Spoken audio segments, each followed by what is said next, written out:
What is going on, guys? And welcome back to another quarantine and car talk. In today's episode, we're going to be talking about track prep, or basically kind of what are things that can help you at the track, some of the track etiquettes, along with what can you expect to gain out of making different modifications aside from the performance modifications that you've already done to your car. How can you get faster times? We'll go dive deep into the different things you can do to your car and also talk about staging, the proper etiquette while at the racetrack. What are some things that you should and should not do? So stick around so that we can get right into it. And hopefully you guys will learn a little bit about what all happens at the drag strip and how to get the best times possible. We'll go ahead and give it about 2 minutes, let people kind of slowly come in. So if you're watching this already recorded, go ahead and skip to about the 2 to 3 minute mark. What's going on, Lewis? How's it going, man? What's going on, Law? How's everyone doing? Hope everyone is doing fine. Hope everyone's staying safe and being, still active and moving around. ZL1, what's going on? Good to see you guys. Good to see you guys. Flame Thing 2, what's going on, man? How's it going? Awesome, awesome. Seeing a lot of people joining. That's great. Very awesome. Sweet. All right, so give it a few more seconds here, and then we'll get right to it, guys. We've got a lot of things that I want to start talking about, and hopefully I can kind of go one by one and give you guys the best information that I can. So we're at about the 2 minute mark. So hey, what's going on, George? Awesome, man. Make sure you guys hit that thumbs up button. So we'll go ahead and get started. We got about 8 people on right now. Car Guy LeBlanc, what's going on, man? Hey, how's it going? Hope you guys are doing okay. Hopefully you guys are staying safe. But let's get right into it, guys. Track prep and what you should do as a racer knowing that you're going to be going to the track. So first, let's go ahead and talk about just track etiquette and what are some of the things that you need to do when you're at the track or going to the track.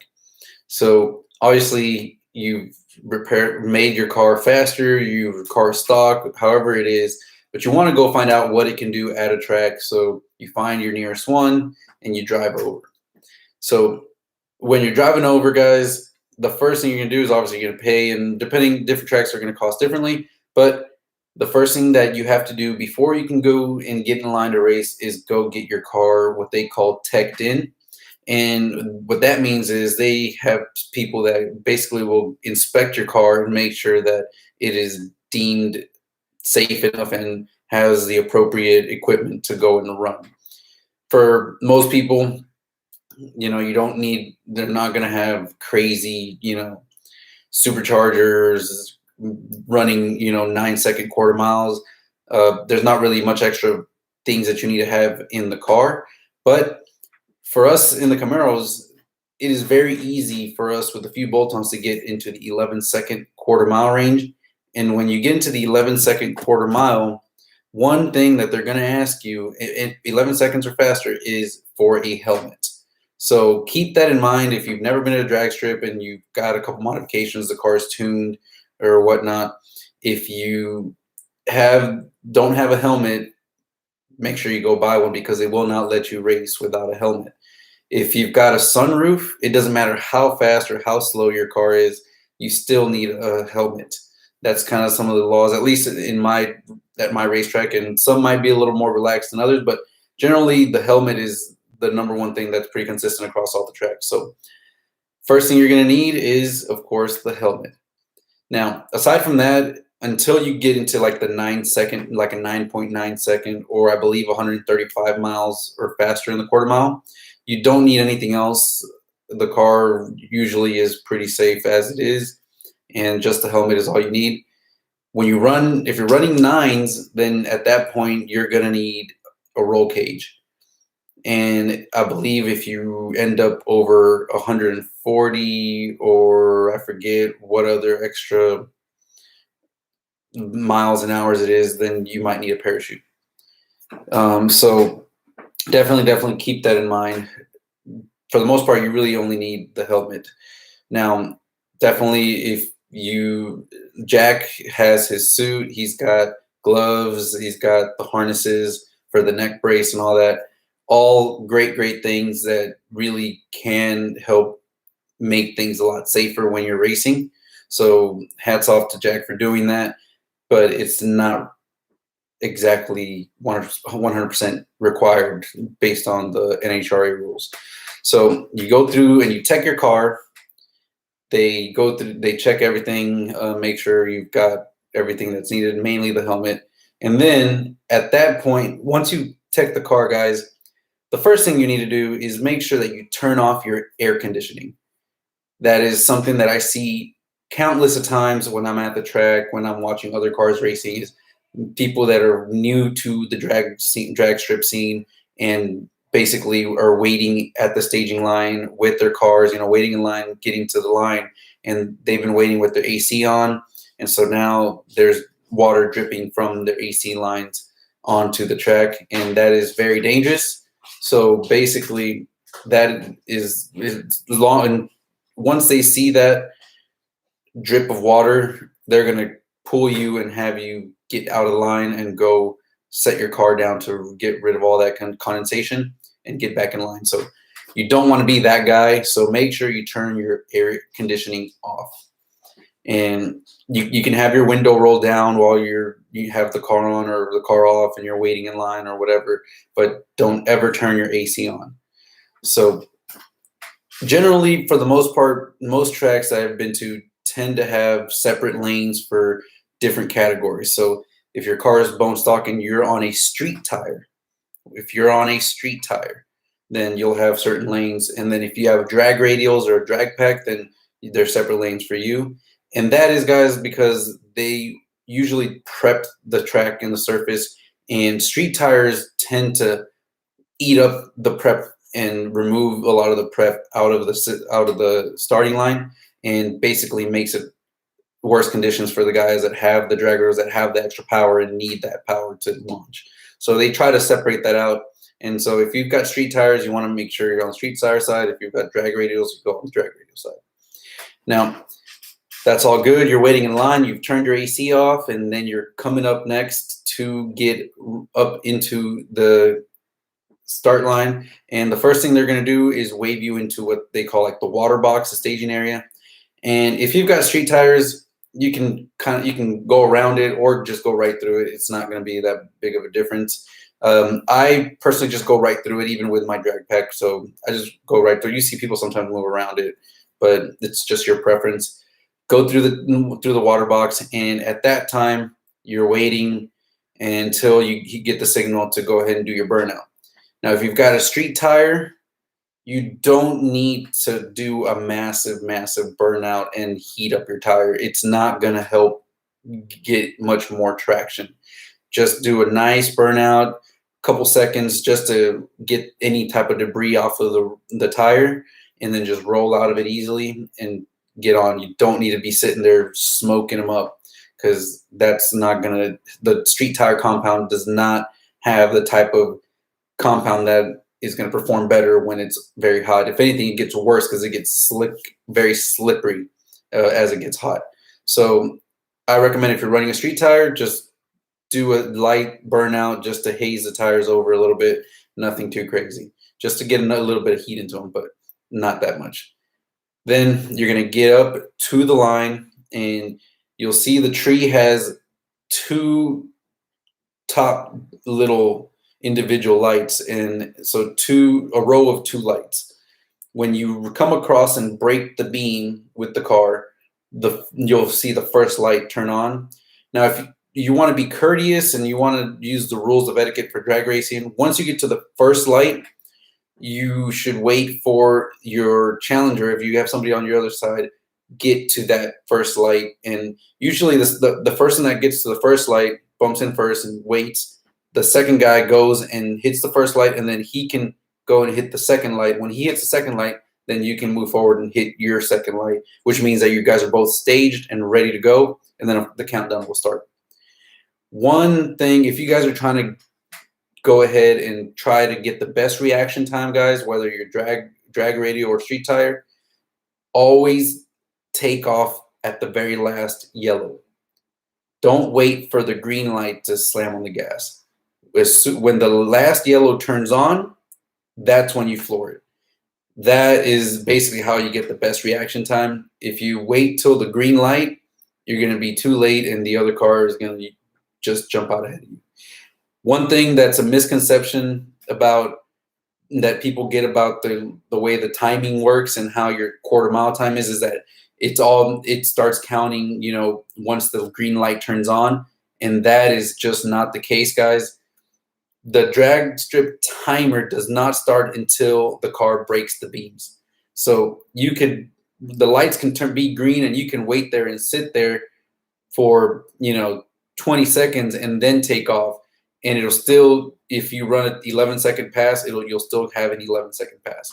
So don't be afraid to sit there if you have to, or don't think that, oh, I didn't catch that. I slept on, my reaction time was, you know, 0.3 tenths of a second. So my actual car should be running 0.3 tenths of a second faster.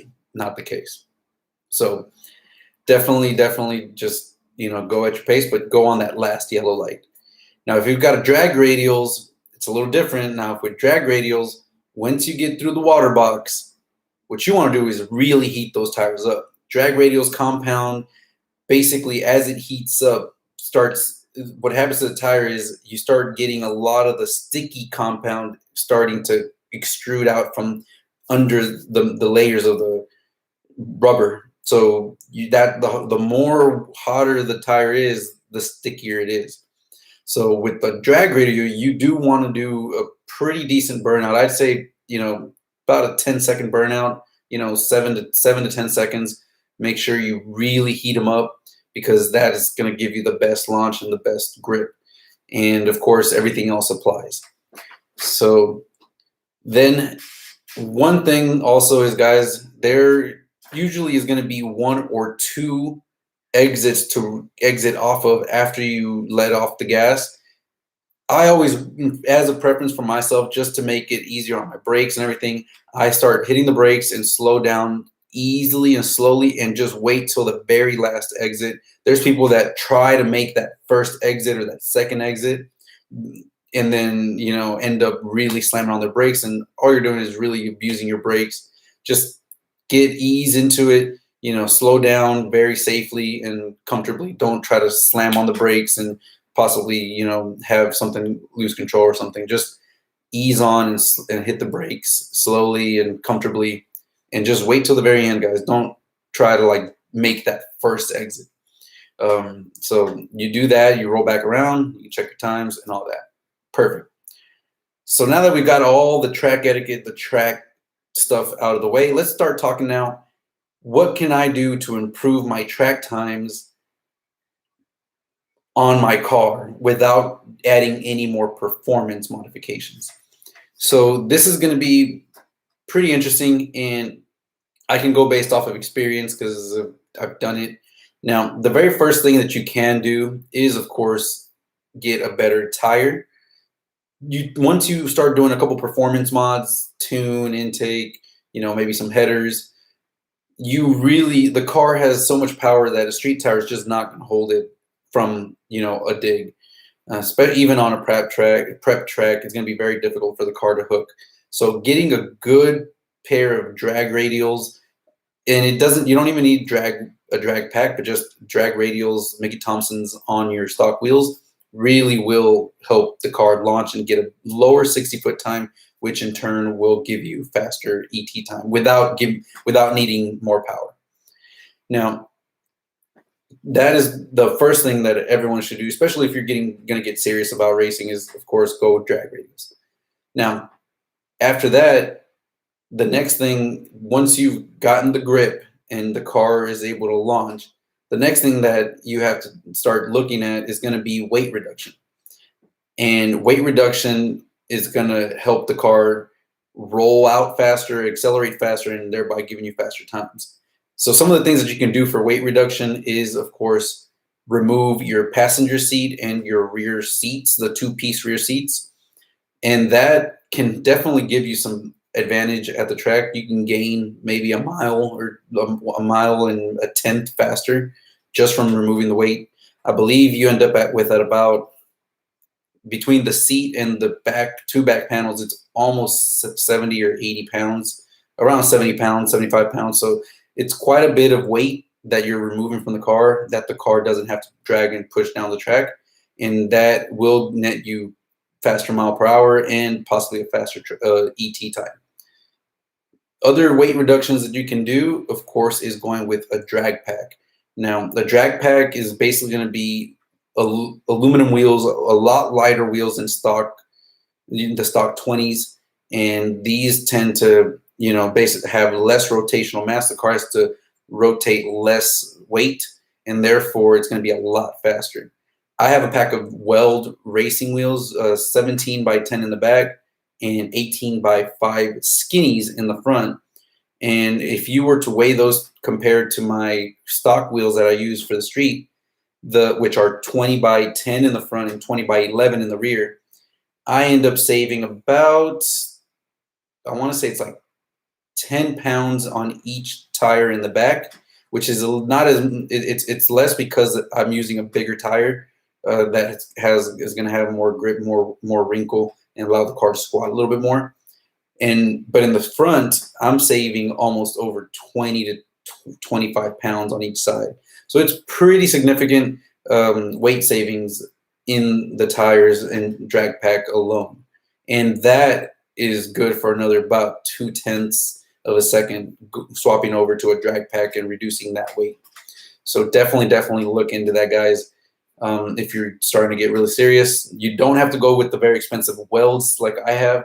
There's other companies out there. I believe Forge Star has a good pair that's, on the inexpensive side and looks great. VMS wheels, which were predominantly known for Mustangs and some Hondas and stuff like that, the import scene, they just came out with their 6th gen version, which are pretty light. The wheels are light and work well. So definitely recommend those. They're very inexpensive, and you can get, a 17 by 10, 18 by 5 in the front, similar to my setup, for pretty much almost $1,000 to $1,500 cheaper. So that's a good option to go with. And that weight reduction between getting drag pack and removing the weight of the passenger seat and the rear seat, guys, is going to help you go much faster without having to add any more performance mods. So that is something you can look at. Other options that we have at our disposal that we can buy and put on our cars is, of course, what they call lightweight race brakes. And those are basically going to be, they sell the front set and the rear set, and it's allows you to reduce, again, the rotational mass of the disc brake with the caliper. Not necessarily the caliper, but the actual rotor itself. You end up with a much lighter rotor that you have to rotate, and hence end up getting much faster 60-foot times and going faster down the track. Now, they're kind of pricey, so you really have to be serious about it, and you do lose a little bit of performance in braking. But from what I've heard, you can still daily drive the car, and they're not that bad.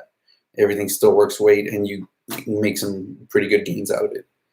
Now, other things people have done is done what they call exhaust dumps. Now, I have the stock axleback in the back of my car, and that drum is pretty heavy. It's about 35, 40 pounds, maybe 50 pounds. I don't know. It's a heavy piece of that suitcase muffler. So if I was to remove that and maybe just put some turn downs at the end of my X pipe, that would save a lot of weight and help me go even faster as well. So weight reduction is the key to going faster if you don't want to do much more in terms of performance modifications, or if you've gotten to the point where you're comfortable with the car and the power that it's at and you just want to get that better ET, you go ahead and start doing weight reduction. So some people can then have decided to go, carbon fiber hoods, carbon fiber trunk lid. They sell carbon fiber doors, carbon fiber fenders. I mean, you can really go all out with this stuff, and it can be very pricey. Carbon fiber hoods are about $1,500 carbon fiber trunks are about another $1,200–1,300.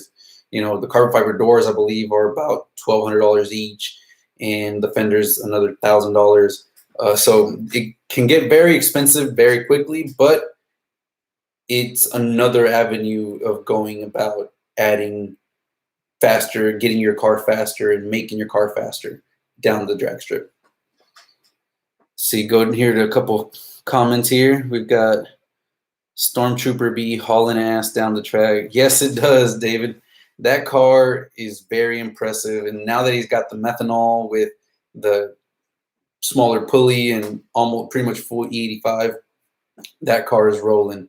I mean, for it to be still running, you know, 10.6, 10.4, and even now in the hotter weather, still running in the mid-10s is amazing. And I'm sure once they dial it in, it's going to be running, you know, mid to low 10s throughout the summer, because that methanol is going to keep everything nice and cool.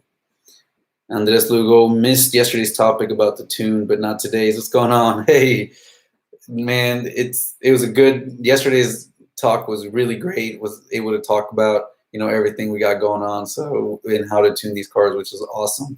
Had a lot of great back and forth, and it was an awesome time. What's going on, Jose? How you doing, man? Andres Lugo, once you're done with your nitrous and your final build on your Camaro, do you plan on doing a roll cage and gutting the inside? No, I do not.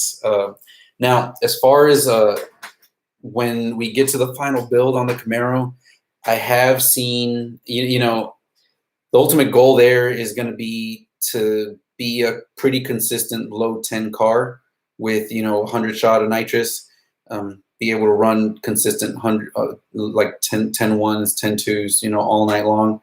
And then, of course, I do want to pill it up to a 150 for a little bit and try to get a 9-second quarter-mile pass. And, you know, I want to get that 9-second pass and just know that it can do it. But ultimately, I think a 150 shot for the car, you know, for a long time.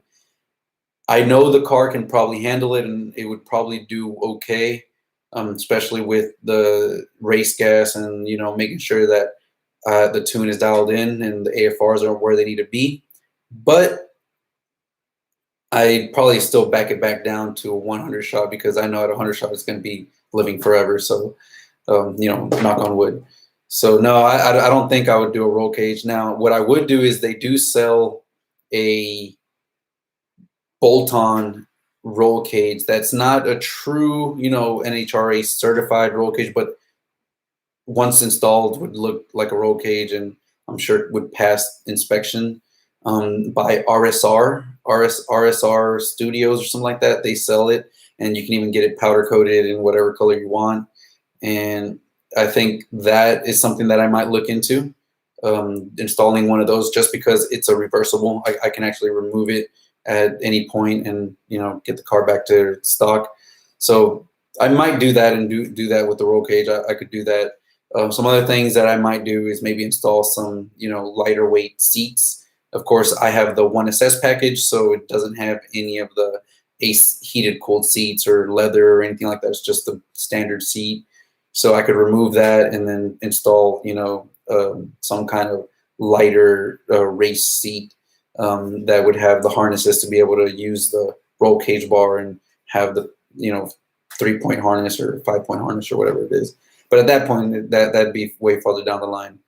Flying Tarpoon, how's it going, man?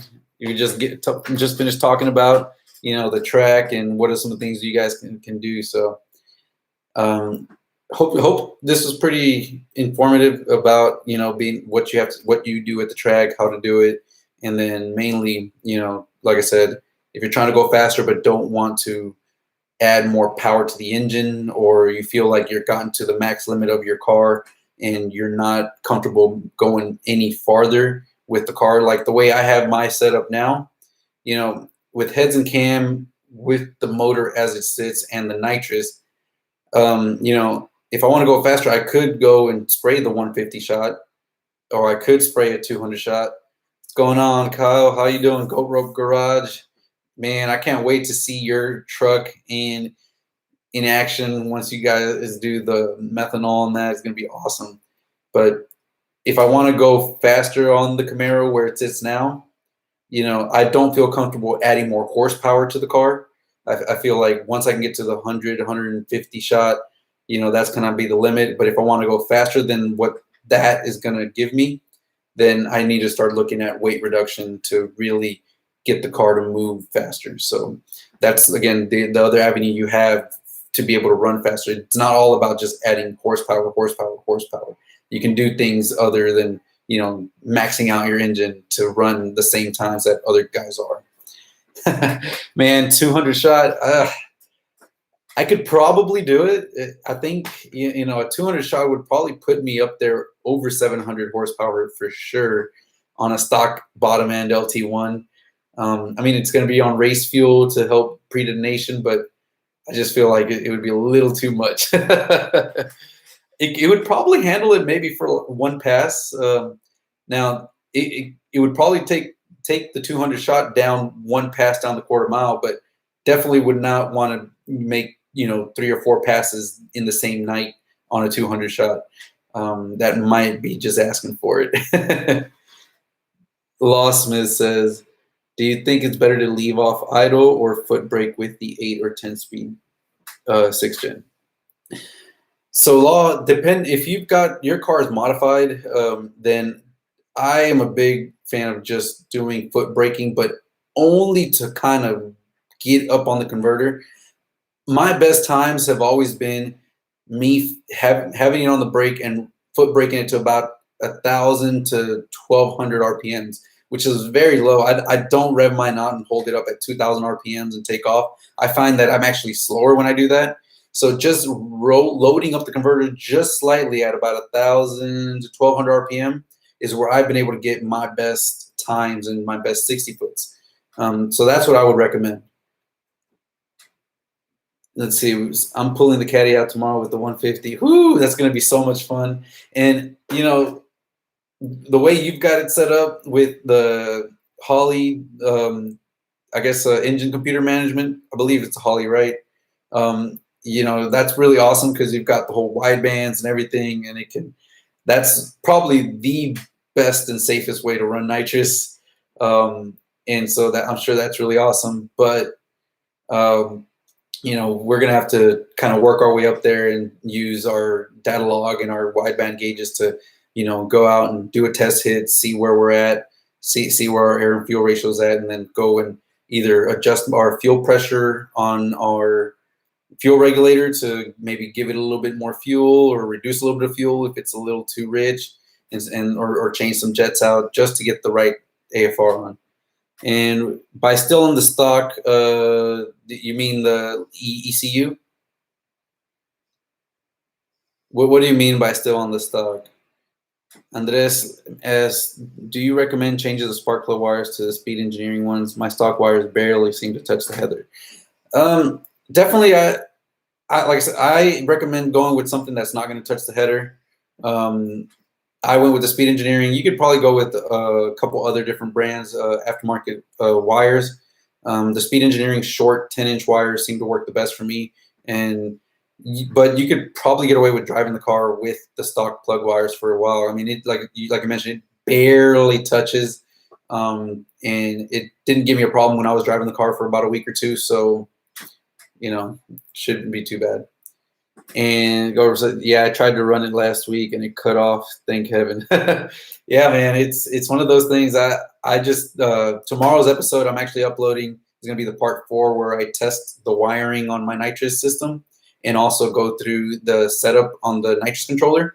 And it's pretty cool because I pretty much went through and tested everything with the engine off and making sure that the car worked only when the throttle was wide open, and then also had to turn the engine on to double check to make sure that it only was spraying whenever it got to a certain RPM window. So I kind of go through and show how to do that and test everything on a nitrous controller and the wiring when your car is parked without having to be on the wide open throttle and out on the street testing the car. So keep an eye out for that video tomorrow. And yes, I'm still on the stock converter. These 10 speeds, I think Circle D just released the 10-speed converters, but they're like $2,000 or something like that. And I probably am going to keep it on the stock converter. it has a little bit of bucking and stuff just because it's a pretty big cam, but I rather deal with that than have a a converter on the car. At least if I do a converter, it'll probably be like a 2800 or 3000. I wouldn't go too far, too high up on the converter if I do one on the car. What's going on, Scarface?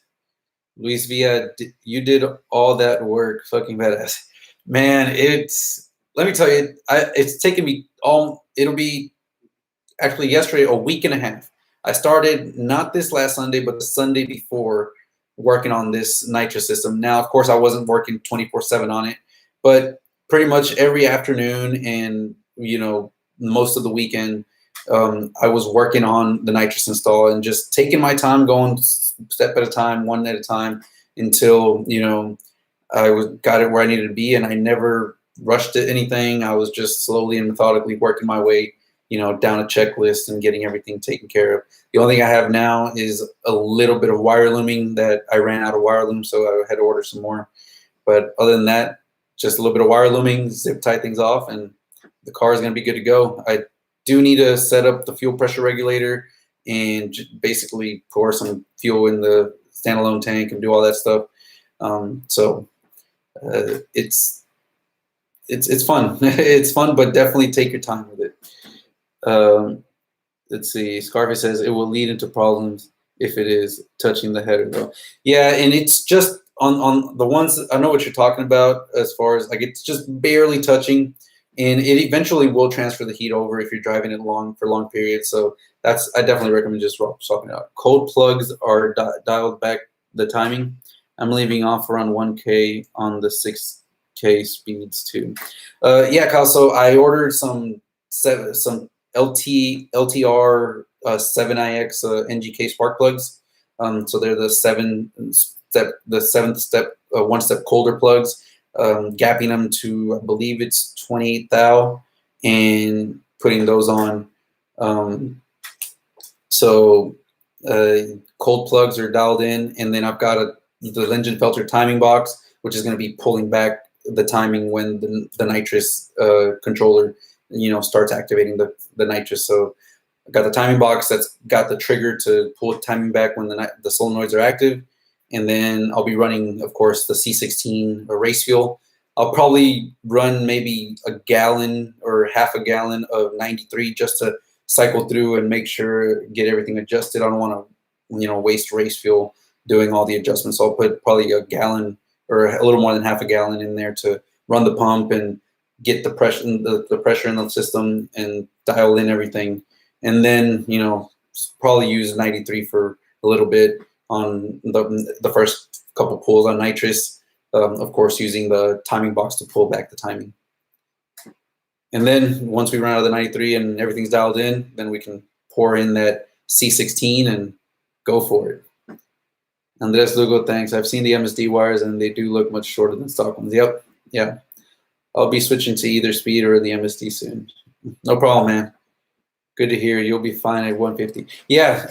That's why I decided to go the extra money and do the standalone system, because I wanted to be able to do 100, and I knew I wanted a 150 shot. And going off of the stock fuel system rail line and using E85, I didn't feel comfortable with just how much E85 can fluctuate and change. The standalone lets me run race fuel. So the race fuel, really, you can, from what I've read online, you can run, up to 150 shot without even pulling any timing when you have C16 in the tank and you spraying in with nitrous. But I'm probably still going to follow the, 2 degrees per every 50 shot, even with the race fuel. And from there, depending, I might say, okay, well, let me try adding a degree back in, one at a time, until we kind of see that spot where maybe we start seeing a little bit of breakup, a little bit of knock or something. But yeah, I definitely want to just keep pulling back the timing and make this ultra safe. It might not do, the absolute max power that it can with race fuel being the added fuel for the nitrous, but it'll be much, much safer and hopefully prevent any pre-det from happening. Let's see. Goat Robe says, if you run the colder plugs and pull 6 degrees, you should be fine with a 150 jet. Yep, exactly. Yeah, that's the plan. We're gonna do that, and we can always. The best thing about that little timing box is you can always go in there and adjust it go one degree at a time or do what you got to do, man. Put a new pair of underwear on before you add another degree. You'll be surprised. Man, that's probably a good thing that I'm going to start off with the 93, and I'm gonna, like I said, I'm just going to continue pulling back, every 2 degrees for every 50 horsepower, just to be on the safe side. And maybe once I get a little comfortable with a 150 shot or 100 shot, let's say 100 shot, then I'll start, pulling back a degree and seeing how the car performs and check the logs and all that. But man, I'm excited. I need to go fill up the bottle of nitrous and get to it, start doing some testing. Can't wait to get back to the track. Hopefully this all kind of blows through and everything can get a little bit back to normal and we can go back to the tracks to see how the car performs. Scarface, what are you hoping the car will run? So I mentioned it a little earlier. I'm hoping for the car to be probably low 10s on 100 shot. Maybe I don't know. The car might surprise me. I really haven't been able to see how the car is gonna perform. NA since the Camaro heads. When I got the car back, we were having some throttle body issues, and I believe we finally resolved those, but never got to go back to the track. I did a couple data logs on the street, and everything kind of helped out. Man, Kyle, appreciate it. 150. I'm gonna work my way up there. So I never got to see what the car is gonna run, or what the potential was for the car with the cam and the head setup, just NA. It did run at 10.9 at 131 miles an hour. So it was moving, and that was with the throttle body closed first, second, and third gear, or partially closed. So like I said, I never really got to see what the car was going to run.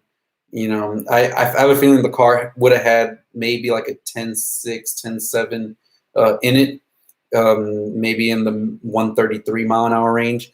So if I had 100 shot of nitrous, I'm really hoping the car will be, especially in the summer with the bad DA, I'm really hoping to be in the low 10s consistently throughout the summer with 100 shot. And then, like how it says right there, with the 150 jet, it should run 9s. At least that's kind of what it should do, because it's going to be almost 700 horsepower at that point. So low 10s consistently, and then swap over the jets, go to 150, and go bust a 9-second quarter mile. Kid Mike, know a guesstimate of how much you spend on the NA build? Okay, so we can kind of do the math really quickly. It's not too much. So the heads and the cam, parts, labor, everything ended up coming in right around $5,000, right around $5,000. So I'd say about $5,000 for the ported heads, the cam with install labor and all that. And then I had an underdrive pulley, which is about $400, so $500. I've got ported throttle body, which is $500, so that's $6,000. Rotofab intake, about $450. Intake, MSD intake manifold ported, you're looking at about $1,500. So another, man, I lost track. $5,000, $6,000, $8,000. And then the headers, I went with Speed Engineering headers, so I paid about $600 for that. So, and then tuning, another $1,100, $1,500. So I've spent about $10,000, I would say, give or take a few, on my NA build, and that was for pretty much everything: tuning, all the bolt-ons, pretty much every bolt-on you can do on the car, the heads and the cam. So about $10,000 with all the supporting mods and all that to get the car where it's at. Scarface, George has very knowledgeable and informational channel. I'm very proud of you. Hey, I appreciate it. Thank you for the kind words. Kyle says you'll be knocking on the door. Yeah, and I'm, like I said, I'm really excited to go back to the track, because I feel like the car might surprise me, and I'm hoping it does. But at the same time, I know that what it's got, and hopefully I can dial everything in. And I think low 10s is probably very doable, and maybe even a 9-second with the 100 shot. Who knows? We could all be surprised.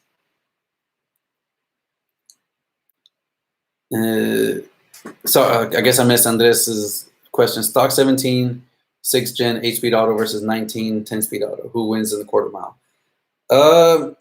Both stock for stock, I think the 10-speed wins. They're pretty close though. They're a lot closer than you would expect. But I think the 10-speed edges it out quite a bit, just a bit. ZL1 foreplay. I take in my ride this Saturday for the build. I will go up to Denver for the dyno run, see what the final numbers will be. Post the dyno runs on my channel next week. Dude, that's awesome.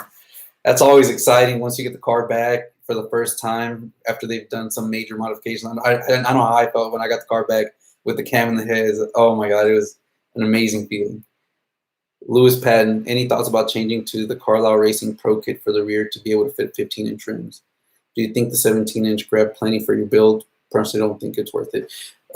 Yeah, no. The 17s will do just fine for especially NA.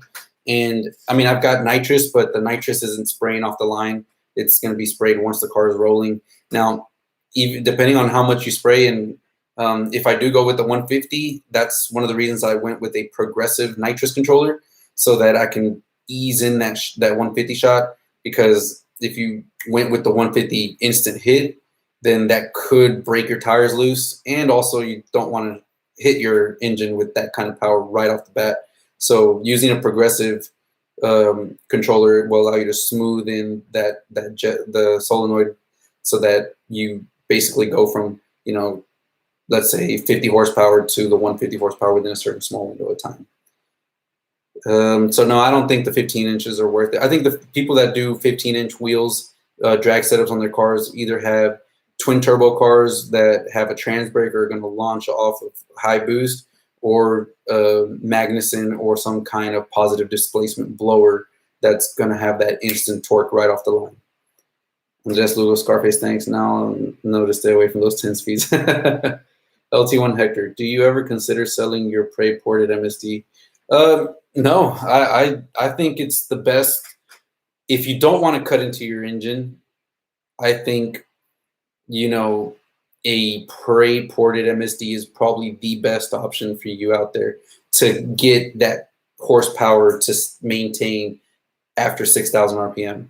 If you've looked at many of the logs of LT1 cars with stock LT1 manifold, or even a ported manifold, most of them, if you look at their dyno logs, basically will peak out power about 5,800 RPM and then really just nosedive.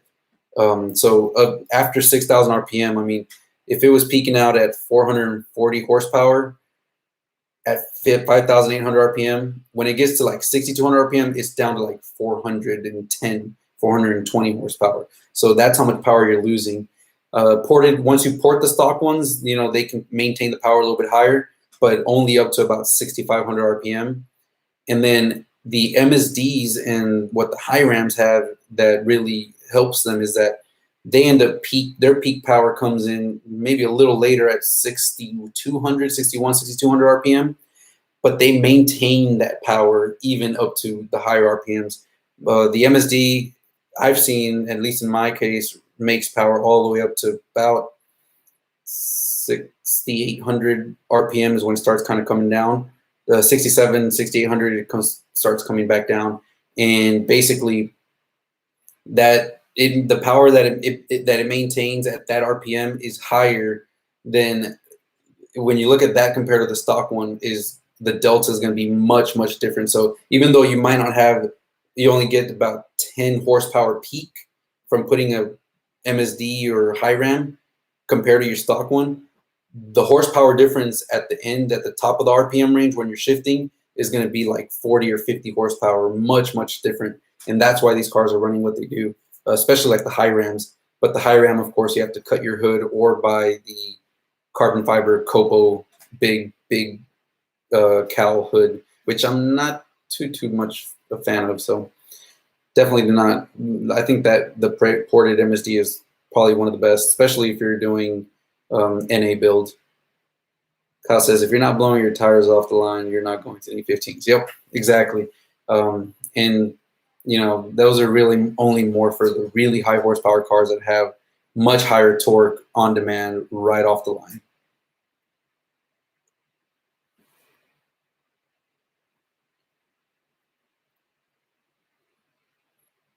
any aftermarket hoods that you're interested in? Yeah, actually, there is a company here in Houston called High Performance Connection. It's a shop, and they've made their own custom hood. It's a cowl that will actually fit a high ram, but it is more of a traditional, like the VFN hood for the fourth gen like Trans Ams, and those that had that like curved cowl going back towards the windshield. I think that looks pretty cool. That's something I would like to do. I think those are pretty nice. And maybe at that point, switch over to a Holly high ram. But other than that, I do like the more aggressive ZL1 style Anderson composite carbon fiber hood with the more aggressive bulge. I think that looks really nice. I would probably wrap it, and I wouldn't even keep the carbon fiber exposed. Maybe just the center bulge. But yeah, if anything, I would go with either that custom hood or the ZL1 Anderson composites ones. I mean, I already have the ZL1 ground effects body kit, so why not? LT1 Hector, do you consider doing rolls next year at Texas 2K? Yeah, if my car would have been ready, I would have been out there this year. Unfortunately, my car was still at the shop. I got the car back that Saturday morning on the weekend of TX2K.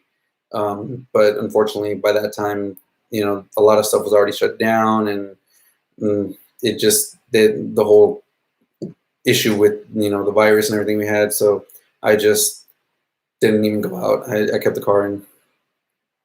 But yeah, I would have been out there this year.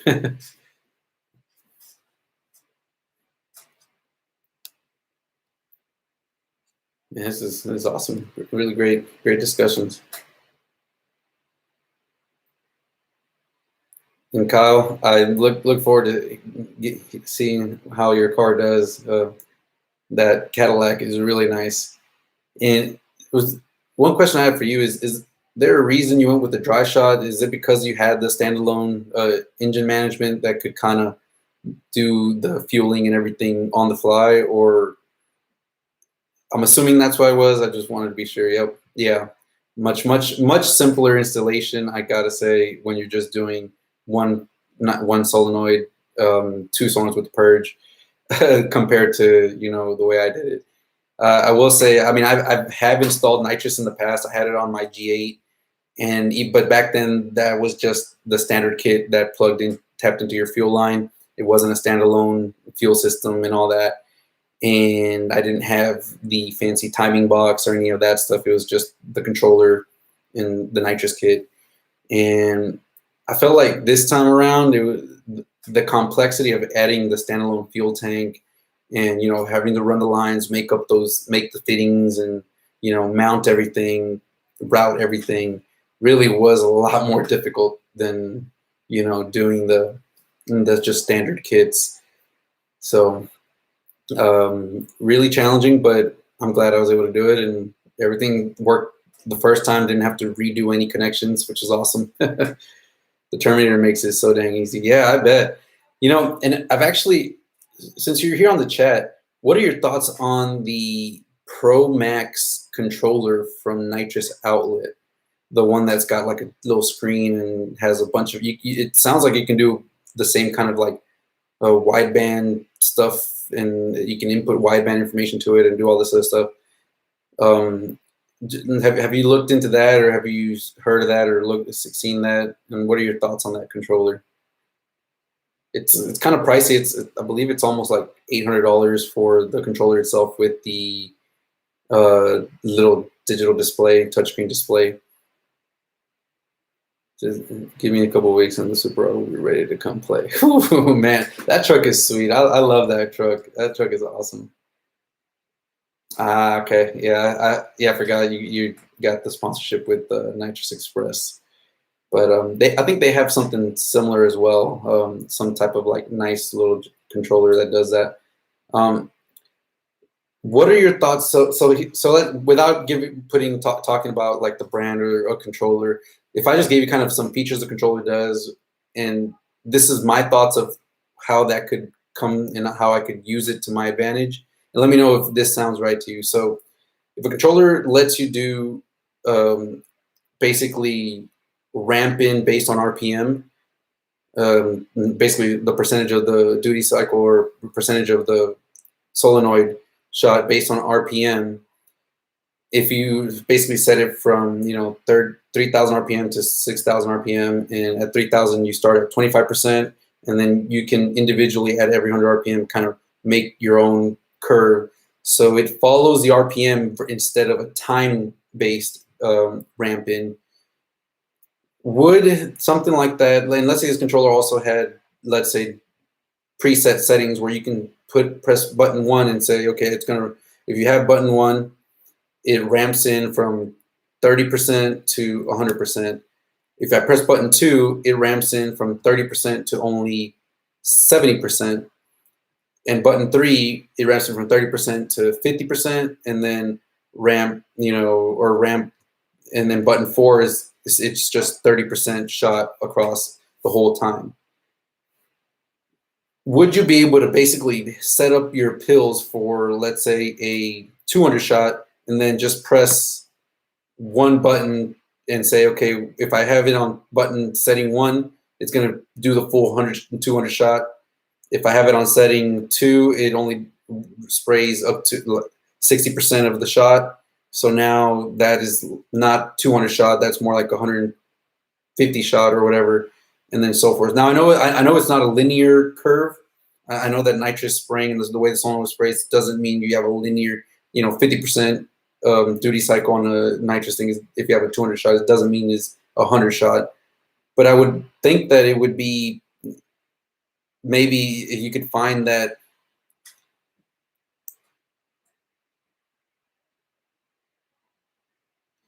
Yeah. So the window is a lot smaller. But would you theoretically be able to use that window to kind of have maybe a full a setting, maybe not for like 5 different settings, but for like, let's say 30%, it starts coming open, and then let's say at 50%, you can either have a 150 shot or you can have a 75 shot, and then just out of 2 different setups.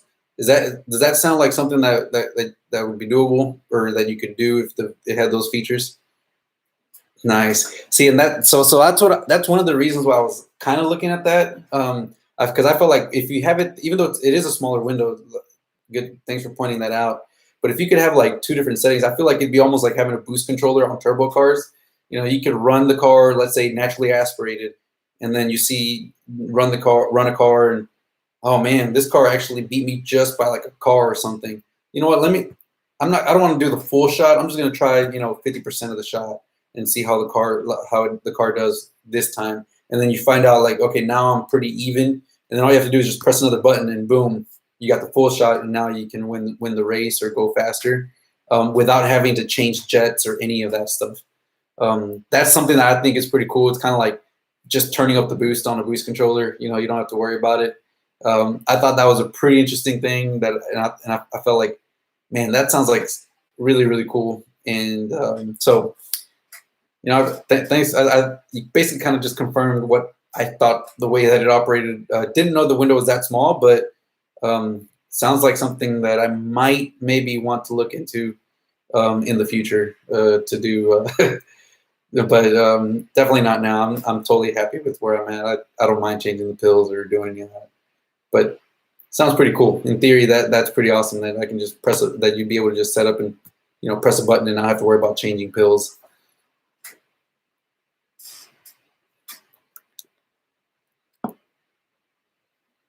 All right. Well, we're coming up to about the hour mark, and so if you guys have any more questions or anything, actually, let me go back through. I think there were some questions I didn't get to. Shout outs from Coachella, California. Gotta go, but Andres, appreciate it, man. Guttaville asks, how does the 2-step work on a 10-speed?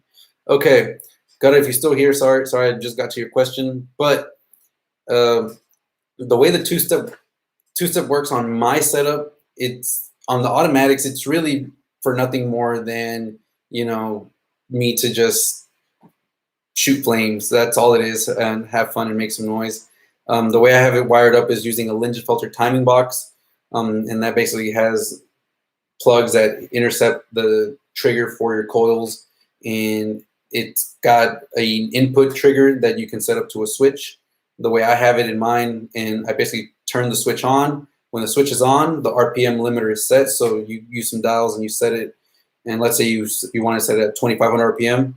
Basically, when you switch is on, I can floor the mash, I can press the gas, the car can be in park, and I can floor it all the way down, and it'll rev up and stay at 2500 RPM. It won't keep going past that. It'll just stay there revving, and you'll hear the two-step kind of like where it's cutting off. And what's happening there, while it's cutting off the ignition to that coil, the car's still spraying fuel. So what's happening, you don't want to do it for a long period of time, because I don't know if you could wash out the engine, because I think eventually it sparks again. But for that one cycle, that the car is going to dump the fuel into the exhaust, and that's how you get the flames. Because if you get the exhaust headers and the X pipe hot enough, whenever you let off, the air, the car is still blowing, sucking in air, still the motor's still sucking air and shoving air out the back. The fuel will get basically hot enough inside the pipe's exhaust that it'll catch fire and basically shoot out flames out the back. So if you do it, just get the exhaust hot enough and do it just long enough, you'll get some flames coming out the back, and then you can let off. When you let off, it usually lets off with a loud pop. So that's how it's set up, just on a button. And manual guys use it to be able to launch whenever they launch off the line. They usually have it on set up with their clutch, so they can have their clutch all the way in, gas all the way out, all the way down, and the car stays at an RPM where they can launch better. And then they let off the clutch, and obviously the car takes off. But for autos, not really needed. You can, unless I guess you want to use it for maybe boost build or something like that. But at least not in my case. I just want it for fun. Let's see. You can program the window smaller, but plan on having the actual adjustability in that 30 to 70 range. Gotcha. Makes sense. Makes a lot of sense, because definitely, like I said, I know it's not linear, and I know the solenoids are, especially, and I'm sure it depends on also the frequency you have the solenoid set at will give you different controllability for sure. Absolution Scorpio says, getting my 416 tuned tomorrow. Man, that thing sounded nice. That was going to be awesome. Gutaville, do you use the launch control that the car comes with? I did use it when it was bone stock. So when it was bone stock, the 10-speed came, it does have built-in launch control, and it worked pretty decent. I was able to get some pretty good times. But once I started modifying the car, where the cars had a lot more power, the launch control, to activate the launch control, you have to have the car in performance traction mode. And basically what that means is you can't shut off the performance traction at all. Basically, you can't shut off the traction control and stability track completely. And what's going to happen there is basically the car is going to pull back timing and cut power depending on the wheel speed and spin to help you launch the best. And that's not going to get you the fastest time. So what you want to do is go ahead and turn both traction and the stability control completely off, and just foot brake it yourself to get the best launch and the best times, best reaction. So yeah, I used the launch control maybe the first time out, but then after that, when I went back and started modding the car, definitely not. It's only good if your car is bone stock.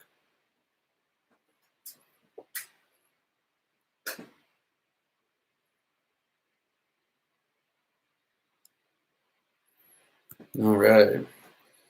Well, I'm about to head out of here, guys. I hope you guys enjoyed it. I appreciate Kyle from GoPro Garage coming in and sharing his knowledge. Hopefully I answered everyone's questions, and I probably will not have a live tomorrow, but I will have a new topic and a new live starting back again on Monday. So hope everyone has a great weekend. Stay safe, and hopefully everyone can join me on Monday. And in the meantime, keep an eye out for my video coming out tomorrow, where we go through how to do the setup and testing without having to have the engine on and going and doing trial and error on the streets. So with that said, guys, I hope you guys have a good one, and I'll see you guys in the next one.